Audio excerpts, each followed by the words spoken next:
আমরা আমাদের নবীকে সবচেয়ে বেশি ভালোবাসি, যিনি আখিরি নবী, যাকে বলা হয়েছে ওয়ামা আরসালনাকা ইল্লা রাহমাতাল লিল আলামিন।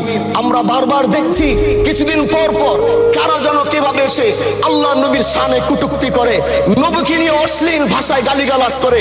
এই দেশের মানুষ নামাজ না পড়লেও যদি কেউ নবীকে কটূক্তি করে তার কলিজা ছিঁড়ে যায়, সে রাজপথে নেমে যায়।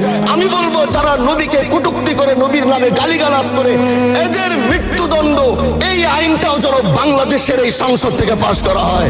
মাননীয় স্পিকার, এলাকায় বলেছিলাম যে আমরা ন্যায়ের পক্ষে কথা বলবো, ইনসাফের পক্ষে কথা বলবো। তখন অনেকে হাত ধরে বলেছিল, হামজালা ভাই জাতীয় সংসদে যখন যাবেন একটু বললেন হাদি হত্যার বিচারটা যেন হয়। ন্যায়ের পক্ষে কথা বলেছিল, ইনসাফের আওয়াজ দিয়েছিল। আমাদের মতোই যুবক মাননীয় স্পিকার, তিনি এই যে স্বপ্ন বলেছিল এক সুন্দর বাংলাদেশ করবার, রাস্তার ভিতরে সেই স্বপ্ন থামিয়ে দেওয়া হয়েছে। এই বিচার যদি না হয় তাহলে আমাদের মতো আন্দোলনের নিরাপত্তাও রাস্তায় কেউ দিতে পারবে না মাননীয় স্পিকার।